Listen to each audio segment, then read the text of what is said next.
Alright, welcome back. So we're going to finish up these slides now and have some fun in the process, I think. So the first thing that I want to do is go to where we left off.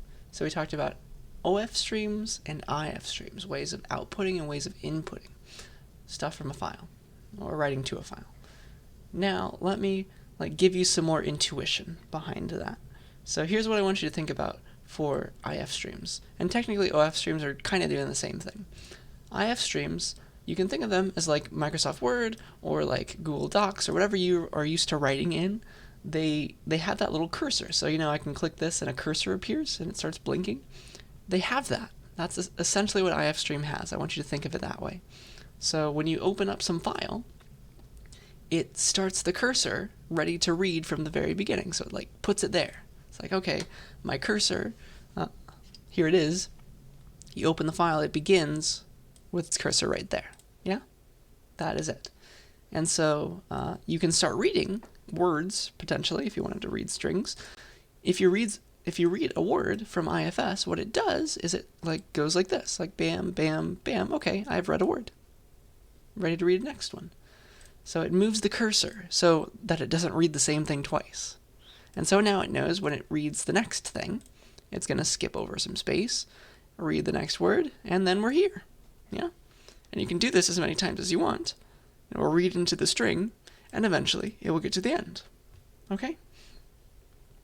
But some things can go wrong when this happens. So let me actually make this sample file.txt.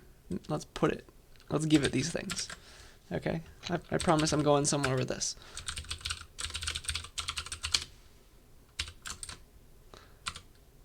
There. So we have that file now. Let's make a, I don't know, getwords.cpp file. Why not?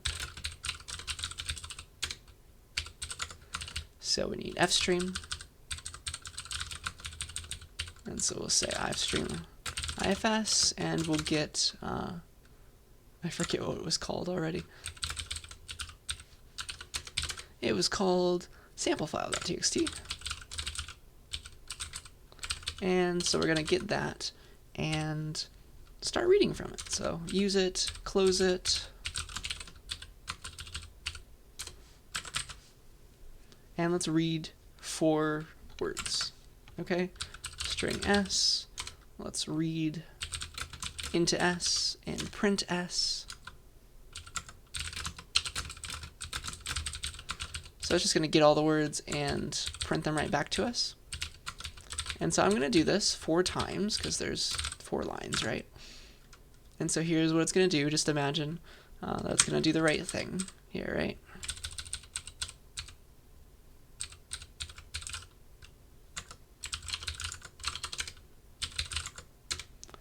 And so it prints foo bar baz blah, and that is exactly, I hope, what this file has in it, right? Yeah, foo bar baz blah. So the problem occurs right here if I do this.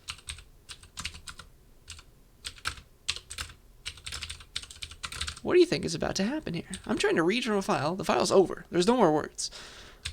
Right? It thinks that it saw the one before it still. What? Why is it doing that? Well, let's talk about it. So, if you accidentally read after the file is over, bad things happen. Okay? Bad things happen.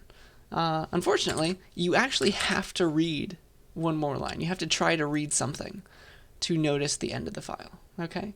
Maybe let me show you that. So if I show you this right here, like end of file, ifs.eof, is it true or false right here after I've read the last word?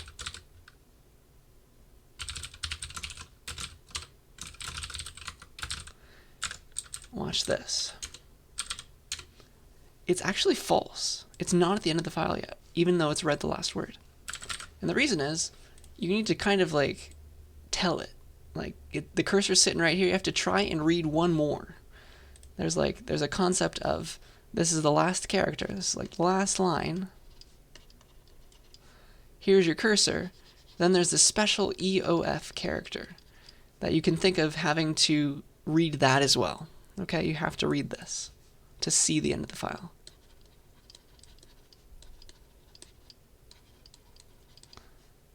Have to try to read past this. Okay, that is the idea. There's a secret last EOF character that you still have to read. The file was nice enough to stop before. So you have to read past the end of the file to know that you're at the end of the file, unfortunately. So let me show you this. Here is us reading past the end of the file, and weird things are happening, but that is actually going to make EOF true. See that? We had to try to read past the end to get to the EOF. That's the first weird thing. The second weird thing is, why in the world is it printing the same line again? Okay, so here's what happens. When you try to read, and you read past the end of the file, that variable that you're reading into, that you think is getting new data, it's actually not getting anything. This fails silently, okay? This line fails silently and does nothing. S doesn't change from what it was before. So that's why it's still stuck on the last line in the file, because this line is not doing anything. It's essentially getting crossed out by C++. It's doing nothing at all. And so the last actual value of S was the last line that we got right here. Yeah, the last word. That is why it doesn't change when we print it out again. Okay? That's the second weird thing. So you get a copy. You get a copy of that previous thing, and that is unfortunate. So I want you to think of this now, because this is a very, very easy thing to do. Like, okay, I'm just going to check for the end of the file and make sure that everything's fine. Well, that's not going to work if you do it in this order, okay? If you try to read something and then check for end of file and stop. No, after every read, you better be checking, because it's going to be one read, one IFS read that doesn't work, that triggers the end of the file. And if you try to use what you got, it will not work. Okay, so you should be checking. You should be checking for EOF. Always check after a read to see if it worked. And that is why I encourage you, the best way to read is in a loop condition, because it'll do it for you. It makes sure that, okay, did it work? It'll give back true right after if this still worked, if we're not at the end of the file yet. That is why that works now. Okay, so yeah, just be very careful now that I've warned you. Hopefully you can see the problem. And so now let us continue. Let's make sure I'm still recording, yes. And let me give you some fun examples. So the first one is, let us generate Ikea product names. So Ikea, as you know, has some very fun names. I have looked up a few on the internet. So they look like this. They're just a bunch of random words in Swedish, usually.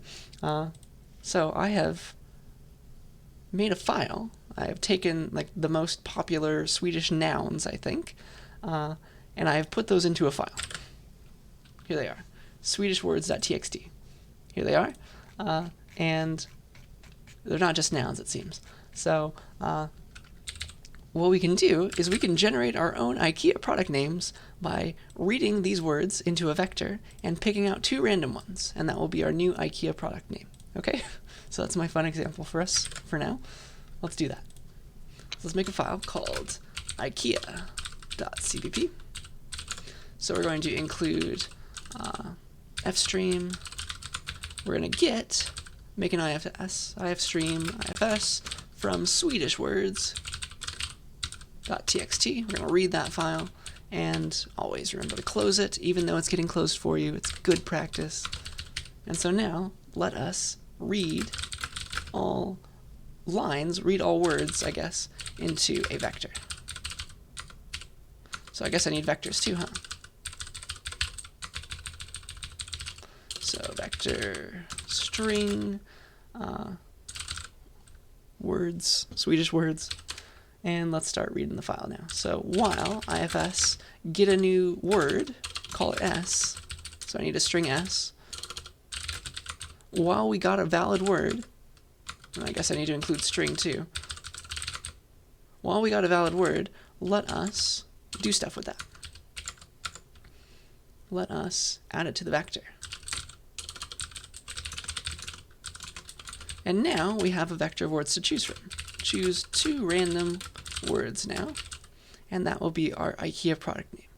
Okay, so let's use rand, so C stood lib, and C time, so it'll be different each time. And we'll initialize our random number generator with srand times 0. And now we're ready. We're going to get 2 random words. Are you ready? So, first random word is, well, we need to go into the words vector at a certain index. What are our valid indices? Well, it's anywhere from 0 to words.size -1, and we want a random one. So if we mod by words.size, we'll get a proper value, get a proper index. Rand mod words.size. That'll get a random place into the vector. Okay, and we'll just go there. Word 1, word 2. There we have them. We got both of them now. And we'll say that, I don't know, the hottest new Ikea product of the season is, and so then we'll do word 1 and word 2 right after it. And oops, not an S, just word 1. There you go. So this is how you can use files to do fun things. Generate 2 random words out of those files after we've read every word. And we make every new Ikea product this way. Maybe that's what they're really doing.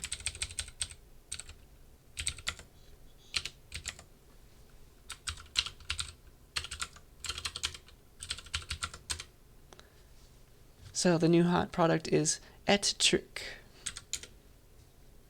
I'm not even going to try and read that, but it seems right, yeah? I could totally see myself buying one of these, right? Isn't this wonderful? Hughede. Samtelström. Benhonum. These are perfect Ikea product names. Okay, so this is an example of files. My next fun example, because I'm going to throw a ton of these at you right now, let us do translation. Something that I really like to do in class is like call on the students who like speak a different language, and we will translate let it go into the languages that you speak. So unfortunately I have to make up languages that you might speak, but we're going to make a let it go translation program. Okay? So what we're going to do is, I have the lyrics right here. We're going to take these lyrics and translate them into some languages. Okay? We're going to take a word and translate the word. So let me show you how I want to do this. Dun dun dun. I guess let's use Ikea maybe as a starting point. And edit translate.cpp. So I don't need most of these, but that's okay. So the idea, what we would like to do right now, is we're going to open up let it go lyrics.txt, and here is what we will do. We will read strings, and we will translate those strings, because every string that you read is a new word, right? We're going to translate that word and output the translated version. So here's an easy way of thinking about this. Let's make a function like string translation equals translate. Let's assume we have this, and we'll make it translate s, and then we'll just see out s. Okay, maybe some spaces. So let's just make this function now, translate s. So it's going to give back a new string, a translated string. And we can use constant references because we're cool like that. Let us translate a single word, and right now, just to make sure it's working, let's just return the word, like translate them all to the same language. right now. So this is a stub. But this eventually will get replaced. It will replace some words with others. Okay? So this is our program. Let's see how it works.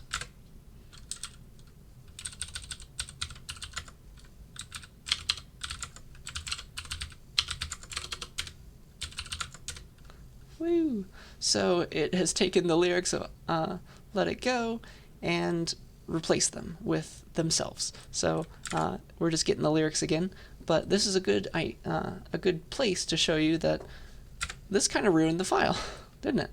We're outputting every string that we read, every word that we read, and then a space.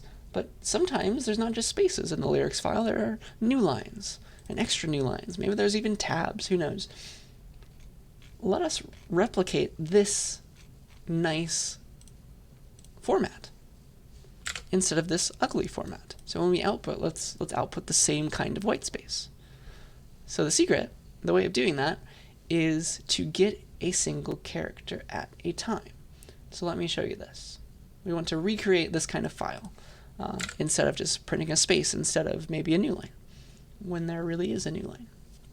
So let's go back to our translate file, and instead of outputting a space, let us output the same white space. Okay, so let's read all the white space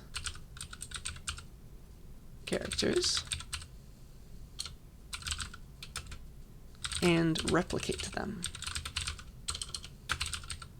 and see out them. Okay, instead of like a space, make it a new line if it was a new line in the real file. Okay, so here's what needs to happen now. We have to,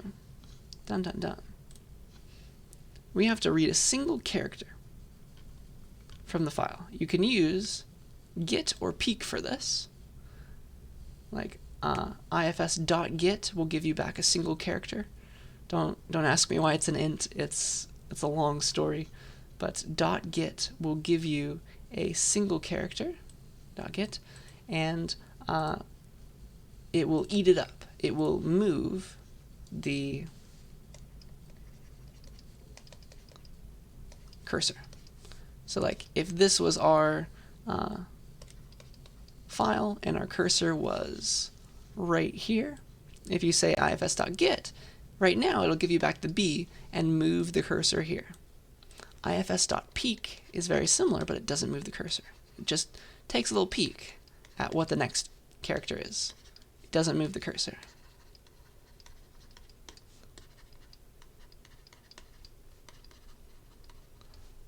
And this is the one we actually want for this replicating the white space, because sometimes the next character that we see is not white space.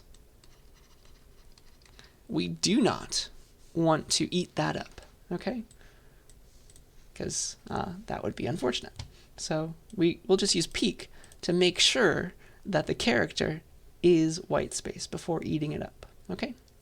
So we can do this. We can say peek to return the next character without extracting it, okay? So we'll say while ifs.peek is a space character, we'll eat it up and replicate it, okay?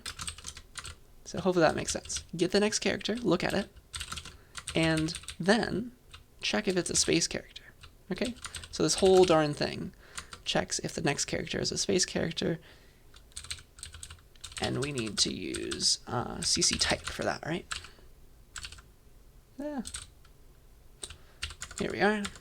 And so if it's a space character, let's eat it up, move the cursor, and also output it. So you can say cout ifs.get, okay? This will eat up the character and then go and print it out too, okay? In one fell swoop. Maybe we can do this in 2 lines to make it easier to think about. Char next char equals ifs.get, and then we'll output that. Maybe that's easier to think about. Yeah? So there we go. See out the next char. We did it. And that should recreate the spacing, I hope. And it will only keep getting spaces as long as it's white space, okay? It'll only keep getting spaces. It won't start getting characters that are not white space. And so then it'll be ready to read another normal word. Okay? So let's see if that works. Let's see if there are any bugs. But it seems like it's going to work, because it's going to read the white space and replicate it. Like if it read the new line, it's going to type the new line. If it read the space, it's going to type the space. Isn't that nice? So that is pretty much all that we have to do. Translation is our last thing. So let's pull up Google Translate. Okay, let's go there.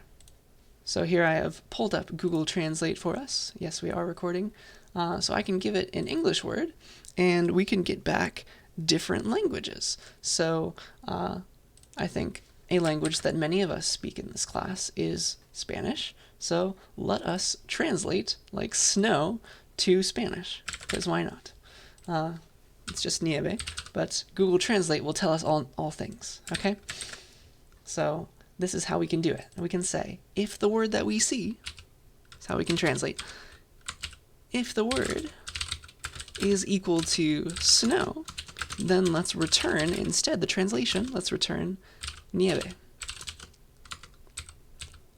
And then otherwise, if the word that we're looking at is not part of our of things that we know how to translate, let's just return the word itself. So now, oops, I forgot the semicolon.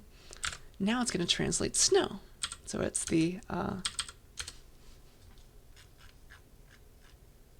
oh shoot, I think I did not compile properly, maybe. The snow glows white. Oh no, something is wrong here. And oops, the problem was staring right back at me. We never actually called the translate, well, we called the translate function, but we didn't actually use the translation, sorry. So it's just always going to use the same one. There we go. It is now hopefully going to work. Whee! The nieve glows white on the mountain tonight. So let's pick a few more words and a few more languages just to have fun. So let's do white maybe. Let's translate that to another language. I don't know. I had Korean in here. Why not? Hayan. So whenever we see white, let us type Hayan. Sorry if I'm butchering these words.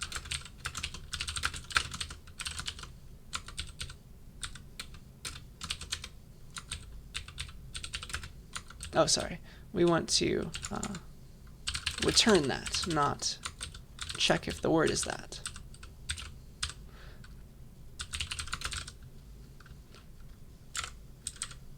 Whee! So the nieve glows hayan on the mountain tonight. Maybe we'll do mountain, and that will be the end of it. Let us translate mountain to something.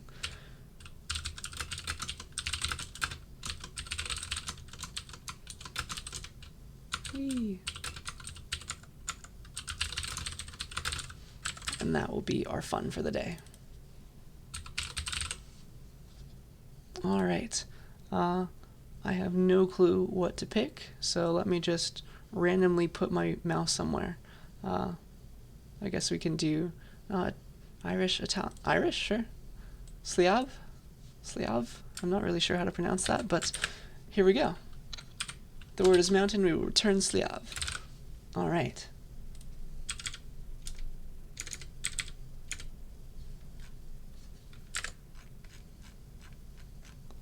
The nieve glows hayan on the Sliav tonight. Isn't that wonderful? And oops, I added an extra space. So this is our translation function. We have translated an entire file and also preserved the white space, which is very important. So that's my other cool example for you for right now. Okay. Finally, I think I would like to do this. Let us make the cp command, because you've been using this for your lab. Let me show you how to make this. So we're going to make the cp command to read a file one character at a time and output it to another file. So it copies the first file into the second file. Okay? Copies file 1 and it calls the new one file 2. All right? So we'll use one IF stream and one OF stream to do the same thing. We'll use get to get a single character from the input, and put to write a single character. That's the analog of get. Okay, that's what we'll do. So we're going to get two values, two strings, two files, one to copy from and one to copy to. Isn't that fun? Let's do it. So it is, let's just call it cp.txt. CP, let's call it copy. It'll be easier for me, I think. So we're going to use fstream. And here is how we will do it. We're going to get command line arguments. So the first command line argument will tell us the file name.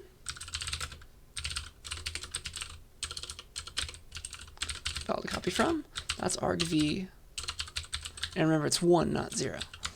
And then the file to copy to is going to be argv of 2.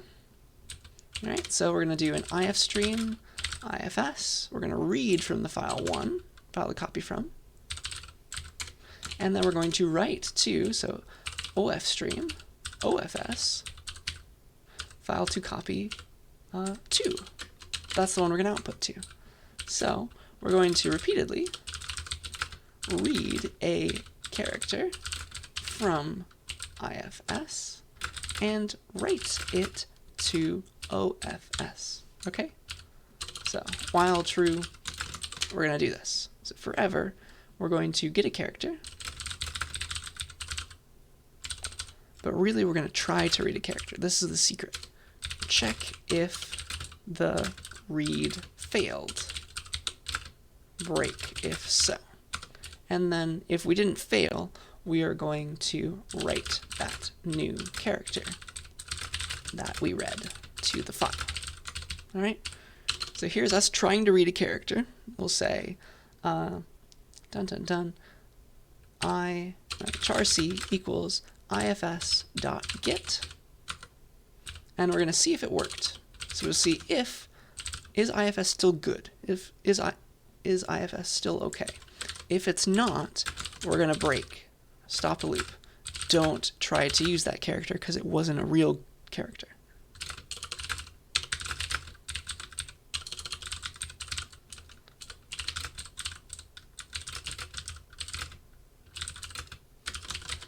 It means nothing if we read past the end of the file. And if it worked, let's write that character to the file using ofs.put that character. Okay? That's the idea. Write that new character to the file, and we're going to keep doing this for every character in ifs until ifs is over with. It will become false and break us out of this loop when that's done. And so then we're done. We can close both files. Yeah? Really not too bad. We get our two command line arguments, our two files that we want to use, open them for reading and writing, and then repeatedly get a character, make sure we got one, and write it.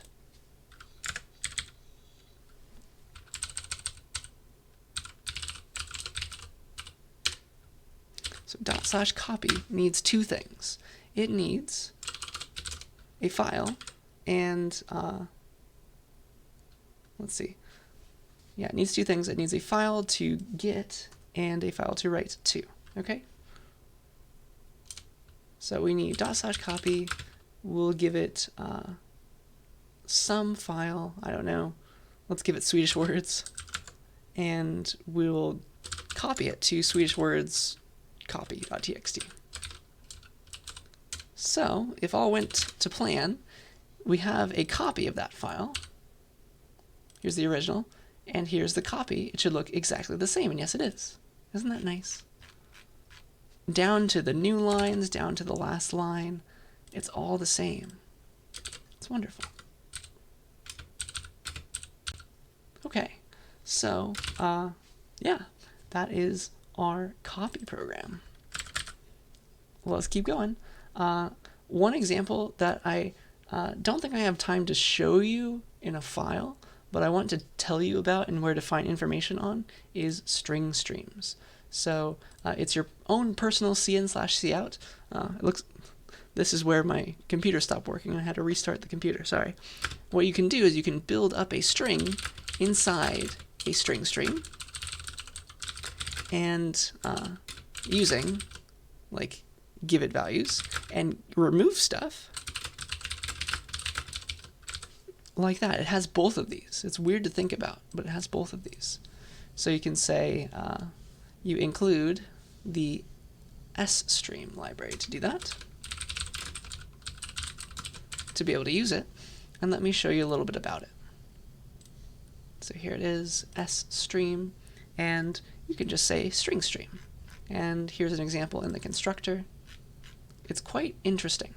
You make a string stream, it like gives you a blank space, and you can give it values. Like these lines right here is going to add 100, a space, and 200 into the string stream.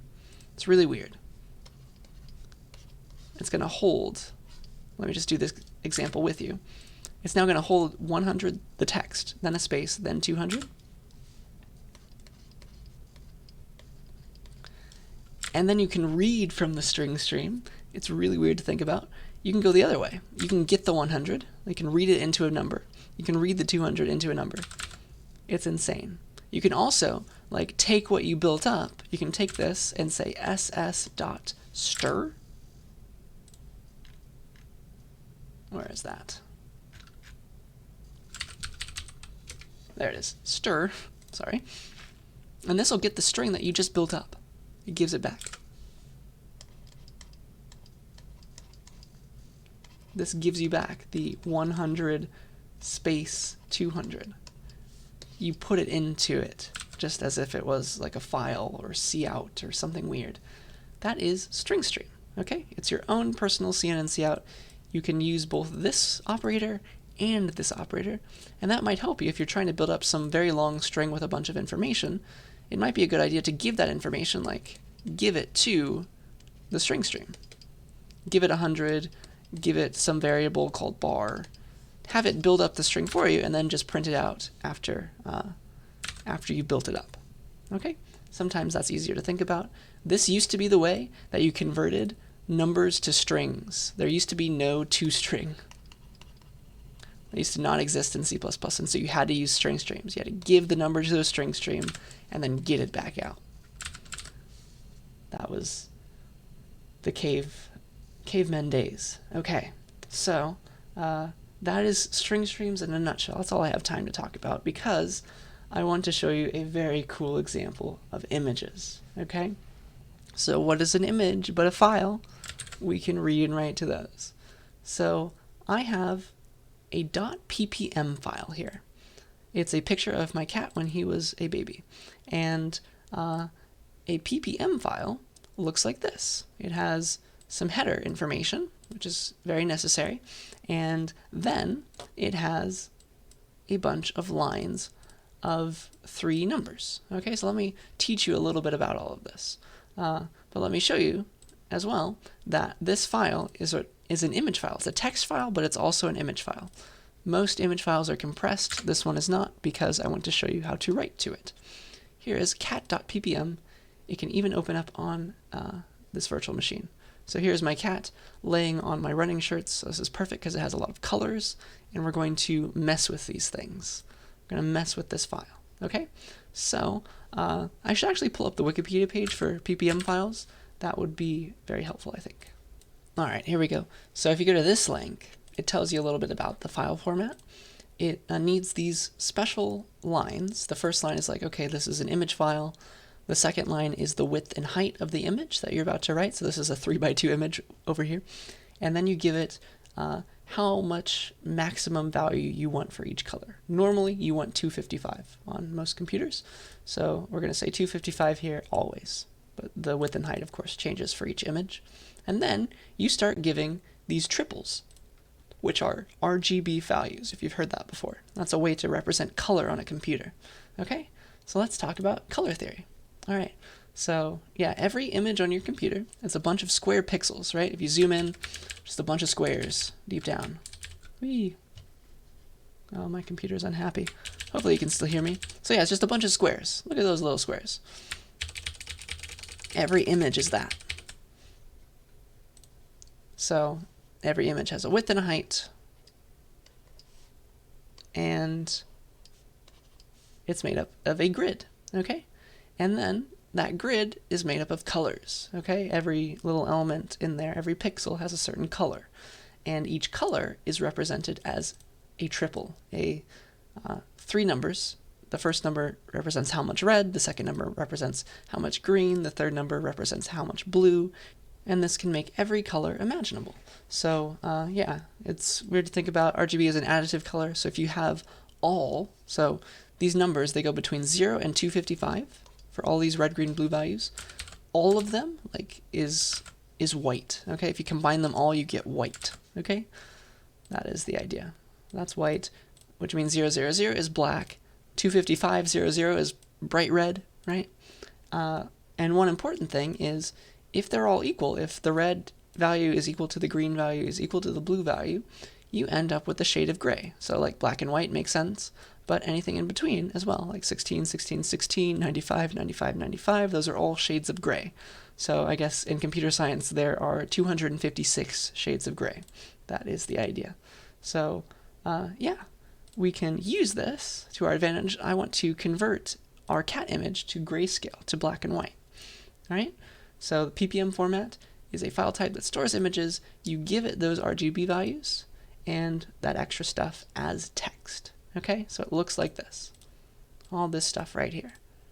So what we're going to do is we're going to convert a Ppm image to black and white / grayscale is another name for it. Okay? So what we're going to do is transform whatever the RGB value is to something that has the same value, like gray, gray, gray. And how do we get this number from this? The best way to get a number that is like all of these together that we can keep repeating is the average. Okay, so we'll average the red value, the green value, and the blue value together, R plus G plus B over 3. That's all. We'll just replace each pixel with GGG like that. All right, that'll be the average. And that will be our last fun example. So we're going to convert our fun cat picture to black and white. Are you ready? Or grayscale. Not technically more colors than black and white. It's going to be a bunch of shades of gray. All right. So let us get started. CPP. So here's what we're going to do. There's a lot that needs to happen here. Fstream. So I guess we need to do a few things. IFS, ifstream, image. Let us read cat.ppm, first of all. We need to get all of those values, okay? So the first thing that we want to do is, I guess, eat up the first line. It's always P3, right? This line is always P3 and then a new line. We don't care about the first line in this file. All right, that is the idea. So let's go back to this. Oops. So we can say just like get line to like eat it up. And say image, get line, image, and then like some string that we want to eat it into.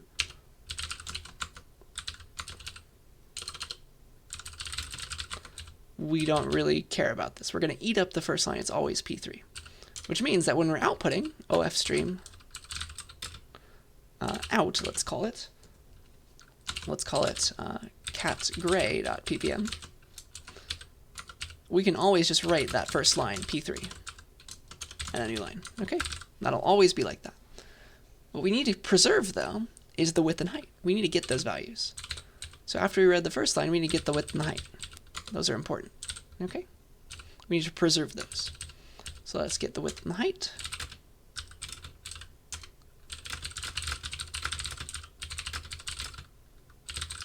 From the image. We'll just read it in. Get a W, get an H. Yeah? That's the idea. That's what we do. So we're going to do that, and we have to output that as well.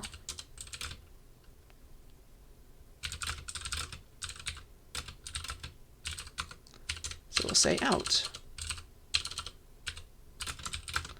give it the W, give it a space, give it the H, give it a new line. Yeah?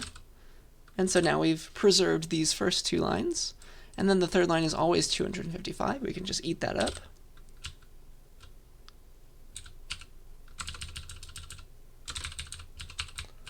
Just like this. Eat up the third line. It's always 255. Whee. And so then we'll just output that. And now we're ready to get the actual stuff, the actual pixel values. It's every line that's just a bunch of 3 pixel values. Okay? 3 numbers. So keep getting lines from IFS, converting them to grayscale, and outputting them to out. And the input is not IFS. I'm calling it image. Yeah? So this is what we're going to do. While we need to get those 3 numbers. Okay? We need to get RGB on each line. So we're going to keep getting while image, we can get the R, then the G, then the B. While that worked out for us, we're going to take those values and convert them to grayscale. Okay?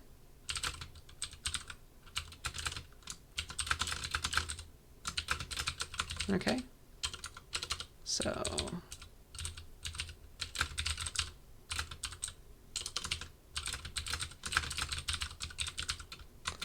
we average them. This is the gray value. And then we output gray, gray, gray to our output file. Okay? With some spaces in between.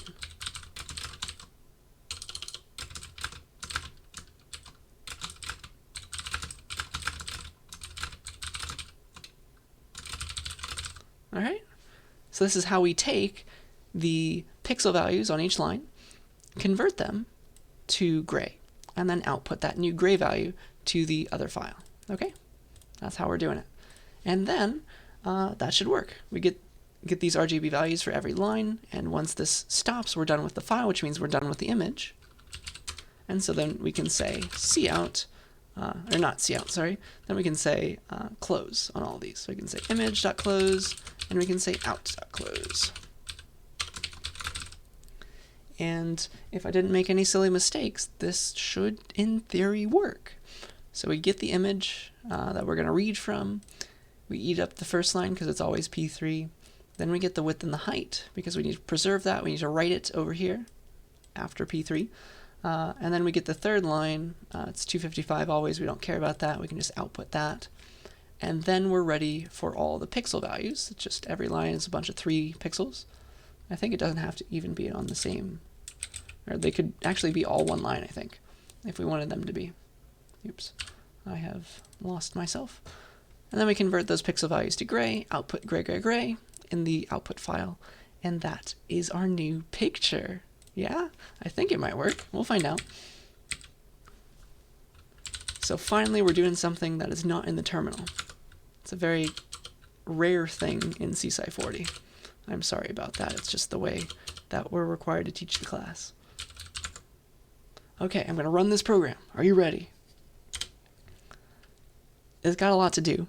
This is not a problem. I think it's working. It's a big file. It's writing. You see how it's writing? It's actually, you can see it filling it in. That's hilarious. So, we have cat. We have gray cat. Look at it. Normal cat, gray cat. We did it. We converted the entire program to black and white, and it's funny because he is mostly gray anyway. Only the background changes. Isn't that fun? So that is how we convert using our knowledge, using our CSCI 40 knowledge. We can do cool things with pictures even, okay? So I just want to leave you on this uplifting note, and that'll be the end of these slides. So some exercises for you are to maybe try more cool image stuff. I'd be happy to help you with this if you'd like. Convert the cat image to just use black and white maybe. and black is 0, 0, 0, white is 255, 255, 255, you'll have to somehow threshold things, like see if your pixel is very light, see if it's very dark, and like clamp it down to either dark black or bright white. Okay, that's a way to do it. I'd be happy to help if you have any questions.